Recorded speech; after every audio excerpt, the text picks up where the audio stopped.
అందరికీ నమస్కారం అండి. కుంభరాశి వారి జీవితంలో ఇద్దరు కిలాడి స్త్రీలు, అది కూడా బొట్టు లేని స్త్రీలు, ఏడుపులు వీరి గురించి మాట్లాడాలంటే కూడా చాలా చండాలంగా అనిపిస్తోంది.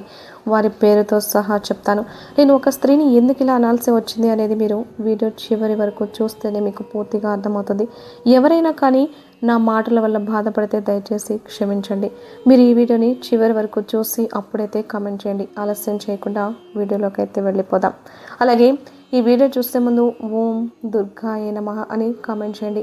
కుంభరాశి వారి జీవితంలో అసలు ఆ ఇద్దరు కిలాడి స్త్రీలు ఎవరు అనేది ఇక్కడ మనం పూర్తిగా చెప్పుకుందాం. ఎప్పుడైనా కానీ మన యొక్క భారతదేశంలో ప్రతి స్త్రీని కూడా ఒక అమ్మవారిలాగా ట్రీట్ చేయాలి. అంతేకాకుండా ప్రతి స్త్రీకి కూడా గౌరవం ఇవ్వాలి. ప్రతి స్త్రీలో కూడా ఒక తల్లిని చూసుకోవాలి. అలాగే పెద్దవారిని ఇంకా గౌరవించాలి.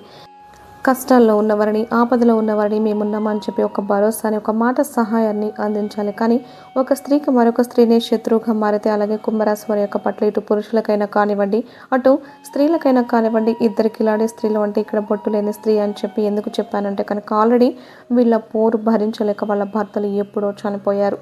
ఇక్కడ బొట్టు లేని స్త్రీ అని కూడా వాడకూడదండి. ఎందుకంటే వారికి కూడా మనం గౌరవాన్ని ఇవ్వాలి. వారి బాధకి ఎందుకు వాళ్ళకి ఇటువంటి కర్మ వచ్చిందా అని చెప్పి నిజంగా మనం కూడా బాధపడాలి. అదొక మానవత్వమే. కానీ ఇటువంటి వారిని చూస్తే ఎంత ఓర్పుగా ఉన్న వ్యక్తులైనా కానీ, ఎంత పద్ధతిగా ఉన్న వ్యక్తులైనా కానీ అసలు కోపం తెచ్చుకోకూడదు అని చెప్పి అనుకున్న వ్యక్తులైనా కానీ వీరిని చూస్తే ఖచ్చితంగా కనీసం వారి మొహాన్ని అనకపోయినా కానీ, నాలుగు గోడల మధ్య అయినా కానీ వారిని తిట్టుకునే ప్రయత్నం అయితే చేస్తారు. ఇంతకీ కుంభరాశి వారి గురించి మనం వీరి యొక్క మనస్తత్వం గురించి మాట్లాడుకోవాలి ఫస్ట్. అలాగే వీరికి ఆ స్త్రీలకు మధ్య సంబంధం ఏంటి, అలాగే అసలు వీరి జీవితంలో ఏం చేస్తున్నారో అని చెప్పి ఇంతలా మాట్లాడాల్సి వస్తుంది. ఇవన్నీ కూడా ఇప్పుడు మనం తెలుసుకుందాం. అలాగే ఖచ్చితంగా మీ లైఫ్లో కూడా ఇటువంటి స్త్రీలు ఉంటే కనుక కింద కామెంట్ సెక్షన్లో ఎస్ అని చెప్పి కామెంట్ చేయండి. కుంభరాశి వారు వ్యక్తిగతంగా చాలా అంటే చాలా మంచివారు, చాలా పద్ధతి కలిగిన వారు, చాలా క్రమశిక్షణ కలిగిన వారు, చూడడానికి కూడా చాలా అందంగా ఉంటారు. ఓర్పు కలిగిన వారు, ఎవరిని కూడా మనసు నొప్పించే విధంగా మాట్లాడరు. ఎదుటి వారితో మాట్లాడేటప్పుడు చాలా జాగ్రత్తగా ఆచితూచి ఆలోచించి మాట్లాడతారు. అలాగే మనది కాదు అనుకున్న వస్తువు జోలికి కానీ, మనిషి జోలికి కానీ, లేదంటే కనుక పని జోలికి కానీ వెళ్ళరు. నా లైఫ్కి నాకేంటో నేను చూసుకుంటే సరిపోతుంది అన్నట్లుగా ఉంటారు. అలాగే వీళ్ళు కుటుంబం మీద ఎక్కువ కాన్సన్ట్రేషన్ పెడతారు. వీళ్ళకు పుట్టిన పిల్లల్ని కానీ, వీళ్ళ భర్తని కానీ, లేదంటే వీళ్ళ భార్యని కానీ, వీరి ఫ్యామిలీని కానీ చాలా జాగ్రత్తగా, చాలా ఎక్కువ ఇంపార్టెన్స్ ఇచ్చి చూస్తారు. లైఫ్లో వీరికంటే ఎటువంటి ప్రాబ్లమ్స్ రాకూడదు అన్నట్లుగా వీరు సంపాదించే ప్రతి రూపాయిని కూడా ఇన్వెస్ట్మెంట్ చేసే విధంగా ఉపయోగించుకుంటూ ఉంటారు. అలాగే వీరు కష్టపడి పనిచేసే మనస్తత్వం కలిగిన వారు. ఒకరి కింద చేయి చాపడానికి ఎప్పుడు కూడా ఇష్టపడరు. ఒకరికి మేము ఇచ్చే స్థాయిలో ఉండాలి, కానీ ఒకరి కింద మేము చెయ్యి చాపి తీసుకునే స్థాయిలో ఏ రోజు కూడా ఉండకూడదు అని చెప్పి అనుకునే వ్యక్తిత్వం కలిగిన వారు. ముఖ్యంగా కుంభరాశి వారి గురించి ఇలా చెప్పుకుంటూ పోతే వీరిలో మంచి క్వాలిటీస్ అయితే చాలానే ఉన్నాయి. కాకపోతే గత కొన్ని సంవత్సరాల నుంచి ఏలినాటి శని ప్రభావంతో చాలా ఇబ్బందులు పడుతూ ఉన్నారు. ఆరోగ్యపరంగా చూసుకున్న, మానసిక ఆరోగ్యపరంగా చూసుకున్నా సరే, ఆర్థిక పరంగా చూసుకున్న, కుటుంబ పరంగా చూసుకున్న, ఇటు రిలేటివ్స్ పరంగా చూసుకున్న కొన్ని అనుమానాలు, కొన్ని అవమానాలు, కొన్ని ఇంట్లో గొడవలు, కొంత ఆరోగ్యం సరిగ్గా ఉండకపోవడం వల్ల మానసిక స్థితి అనేది ఎక్కువగా ఆలోచించి దానివల్ల డిప్రెషన్లోకి వెళ్ళడం, ఓవర్ థింకింగ్ చేయడం, దీనివల్ల అనేక రకాలైన ఇష్యూస్ రావడం, ఆడవాళ్ళకి గర్భసంచికి సంబంధించిన ప్రాబ్లమ్స్ రావడం, అలాగే గ్యాస్ట్రిక్ ప్రాబ్లమ్స్ రావడం, మగవాళ్ళకి కూడా గ్యాస్ట్రిక్ ప్రాబ్లమ్స్ రావడం, తలనొప్పి ఎక్కువగా అనిపిస్తూ ఉండడం, ప్రతిదానికి కూడా నీరసించిపోతూ ఉండడం, ఇలా ప్రతిదీ కూడా వీళ్ళకి 100%లో 80% ఎఫెక్ట్స్ చూపిస్తున్నాయన్నమాట. ఈ యొక్క ఏలినాటి శని ప్రారంభం అయిన తర్వాత అయితే అన్నిటినీ కూడా తట్టుకొని నిలబడగలిగారు. దీనంతటికీ కూడా కారణం వీరి యొక్క మంచి మనస్సు అనేది. ఈ మంచి మనస్సు ఎవరికైతే ఉంటుందో వాళ్ళకి ఖచ్చితంగా భగవంతుడు తోడుగా ఉంటాడు. కాబట్టి ఇప్పుడు ఈ 2026 సంవత్సరంలో ఏలినాటి శని దశ ఆ ఇనుప సంఖ్యల నుంచి బయటపడబోతున్నారు. అదృష్టం కలిసి రాబోతుంది. అలాగే శని భగవానుడు వెళ్తూ కూడా మీకు అదృష్టాన్ని ఇచ్చే వెళ్తాడు. ఈ యొక్క ఏలినాటి శని దశలో ఉండి కూడా ఎంతో పట్టుదలతోటి కష్టపడి ఒకరికి అన్యాయం చేయకుండా, ఒకరిని మోసం చేయకుండా, వీలైతే ఒకరికి సహాయపడుతూ సహాయం చేసుకుంటూ ఒక్కొక్క స్టెప్ ఎక్కిన వాళ్ళు కూడా కుంభరాశి వారిలో చాలామందే ఉన్నారు. కాబట్టి వీరి యొక్క లైఫ్ స్టైల్ అనేది చాలా అద్భుతంగా ఉండబోతుంది. మీరు ఒక్కటే గుర్తుంచుకోండి, ఎవరైతే మనల్ని పోర్ట్రేట్ చేస్తారో అంటే మన మీద నిందలు వేస్తూ ఉంటారో, ఎవరైతే మనకి ఇబ్బందికరంగా మారుతూ ఉంటారో, ఎవరైతే మన ఎదుగుదలను చూడలేకపోతూ ఉంటారో, ఎవరైతే మనం బ్రతుకుతుంటే చూడలేకపోతూ ఉంటారో, ఒక్క రూపాయి సంపాదించుకుంటే చూడలేకపోతూ ఉంటారో, ఎప్పుడైతే అంటే మన అటు ఇటు రాకపోకలనేవి ఎక్కడికి వెళ్తున్నాం, ఏం చేస్తున్నాం, ఏం తింటున్నాం, ఎంత డబ్బు వస్తుంది, ఏ ఆభరణాలు చేయించుకుంటున్నారు, ఏం కొంటున్నారు, ఇలా ప్రతిదీ కూడా అంటే గోడకి చెవులుంటాయి అంటారు కదా, అలా ఆలకించే వాళ్ళు మీ లైఫ్లో కూడా ఉండే ఉంటారు. ఇలా వీరందరినీ కూడా ఆలోచించి వీరి గురించి పట్టించుకొని వీరి గురించి ఎక్కువగా థింక్ చేసి అంటే ఆలోచించి వీరి కోసం మీ యొక్క సమయాన్ని వృధా చేసుకొని వీరి కోసం మీరు ఫోన్లో గంటలు గంటలు మీకు ఎవరైతే దగ్గరైన వాళ్ళు మీ మంచి కోరుకునే వాళ్ళు ఉంటారో వారితోటి చెప్పి అనవసరంగా ఇప్పటి వరకు ఎంతో సమయాన్ని ఎంతో మానసిక ప్రశాంతతను మీ ఆరోగ్య స్థితిని మీ యొక్క శక్తిని అంతా కూడా వేస్ట్ చేసుకున్నారు. దానివల్ల మీకు పైసా కూడా ఉపయోగం అనేది ఉండదు. మానసిక ఒత్తిడి ఎక్కువ అవ్వడం తప్పితే దీనివల్ల మీరు సాధించేది ఏది కూడా ఉండదు. రేపు ఏదైనా మీకు హెల్త్ బాగోలేక ఆరోగ్యం సరిగ్గా లేక హాస్పిటల్ పాలైపోతే చూసి నవ్వుకునే వాళ్ళు ఉంటారు.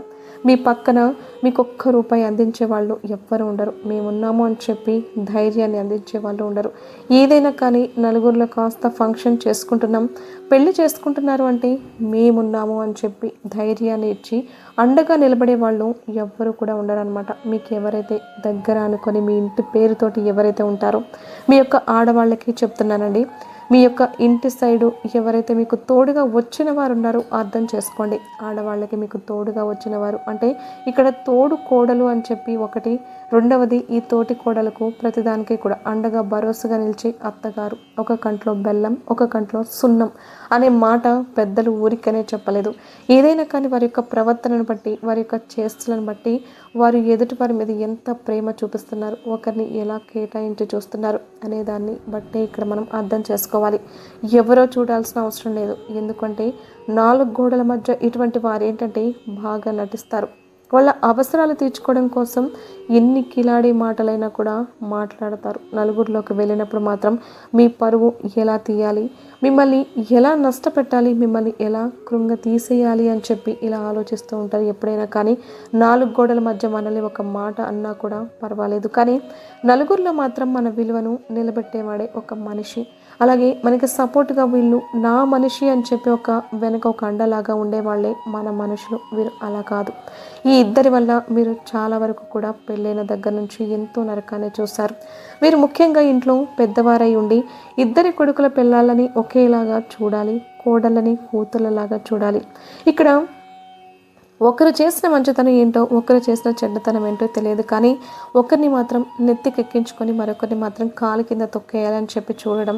మీరు ఏదన్నా ఒక మాట అంటే తెలుసో తెలియక చిన్నపిల్ల అందిలే అని చెప్పి మనసులో పెట్టుకోకుండా ఎలాగైనా కానీ ఆ మాటను 10 మందికి చెప్పి మిమ్మల్ని చెడ్డవారిని అంటే ఈ కుంభరాశికి చెందిన వారిని చెడ్డవారిని చేయాలి అని చెప్పి ఒక కంకణం కట్టుకుంటారు అంటారు కదా, ఒక టార్గెట్ పెట్టుకుంటారు అంటారు కదా. అలా వారి లైఫ్కి మీరు ఒక టార్గెట్ లాగా మారారు అని చెప్పుకోవచ్చు.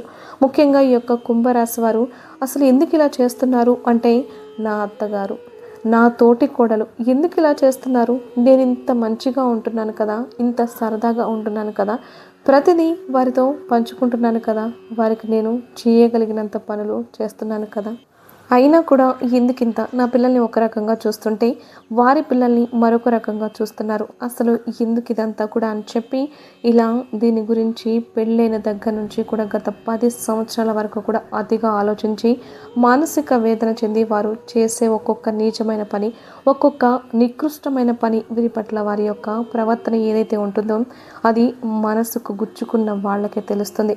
వీళ్ళు కడుపుతో ఉన్నప్పుడు కానీ, కన్నప్పుడు కానీ, కక్కినప్పుడు కానీ, పసిబిడ్డల్ని పెట్టుకొని సాకుతున్నప్పుడు కానీ పెద్దవాళ్ళు అయి ఉండి భరోసా ఇవ్వాల్సింది పోయి అలా భరోసా ఇవ్వకుండా నువ్వు ఇలా చేస్తున్నావు, నువ్వు అలా చేస్తున్నావు, ఇది ఇలా చెయ్యి అలా చెయ్యి అని చెప్పి వేలెత్తి గుచ్చుతూ ఉంటే వాటిని కూడా తట్టుకొని నాకంటే పెద్దవారు నేను గౌరవాన్ని ఇవ్వాలి, నేను ఒక మాట అనకూడదు అని చెప్పి ఎక్కడికక్కడ వారు చేస్తున్న అవమానాలన్నీ గుప్పెట్లో పెట్టుకొని వాటన్నిటినీ కూడా ఎదుర్కొని ఈ రోజున ఈ యొక్క కుంభరాశి వారు మానసికంగా దృఢంగా తయారయ్యారు అని చెప్పచ్చు అన్నమాట. ఎందుకు ఈ మాట అంటున్నాను అనేది ఇప్పుడు అర్థమైంది కదండి. ఎందుకంటే ఒక స్త్రీ కడుపుతో ఉన్నప్పుడు తన చేత్తో వండుకునే వంట కంటే కూడా ఎవరైనా కొంచెం చేసి పెడితే బాగుంటుంది అని చెప్పి ఎదురు చూస్తూ ఉంటారు. అలాగే అది ఆడవాళ్ళకి మాత్రమే తెలుస్తుంది. అలాగే ఈ యొక్క కుంభరాశి వారు కడుపుతో ఉన్నప్పుడు ఎవ్వరు చేసి పెట్టేవారు లేక వారు రకరకాలుగా చేసుకొని తింటుంటే ఏదన్నా ఒకటి ఇస్తారేమో అని చెప్పి ఎదురు చూస్తూ ఉంటే వీరి కళ్ళ ముందే తెచ్చుకొని ప్లేట్లో పెట్టుకొని తింటూ వీరిని ఊరిస్తే వీరికి ఒకటి ఇస్తారేమో అని చెప్పి ఆశగా ఆ కడుపులో ఉండే అంటే మనకి క్రేవింగ్స్ వస్తాయి కదా, కడుపుతో ఉన్నప్పుడు ఆ క్రేవింగ్స్ అనేవి ఎక్కువ అయ్యి నోటి దాకా వచ్చి ఇది అడగకూడదు అనే ఒక క్రమశిక్షణ ఏదైతే ఉంటుందో అది అడ్డం వచ్చి కళ్ళ నీళ్లు బయటికి రానియకుండా మనసులో ఎంతగా నలిగిపోయారో అది వీరికి మాత్రమే తెలుస్తుంది. ఒక స్త్రీ అయ్యుండి మరొక స్త్రీ గర్భవతిగా ఉన్నప్పుడు, గర్భవతి అంటే ఒక గర్భగుడిలో ఉండే దేవతతో సమానం. అటువంటి గర్భవతిని కూడా నువ్వు అలా నువ్విలా అని చెప్పి ఒకరి ముందు అవహేళనగా మాట్లాడుతూ ఉంటే చెయ్యని తప్పుకు తలదించుకునేటువంటి ఆ స్త్రీ ఎంత నరకాన్ని చూసిందో నిజంగా అది అనుభవించిన వాళ్ళకే తెలుస్తుంది. ఈ ఒక్క బాధలు అనేవి కుంభరాశి వారి యొక్క స్త్రీలలో మనం 100లో 95% మందికి మాత్రమే అనుభవించి తీరారు. మిగతా 5% మంది కాస్త అదృష్టవంతులు, కాస్త మంచిగా సపోర్ట్ చేసే అత్తమామలు, సపోర్ట్ చేసే తల్లిదండ్రులు, సపోర్ట్ చేసే తోడబుట్టిన వాళ్ళు, సపోర్ట్ చేసే ఆడపడుచులు ఉంటే వారికి ఏ కష్టం ఏ నొప్పి తెలియకుండా ఉండిన వాళ్ళు కూడా ఉండొచ్చు.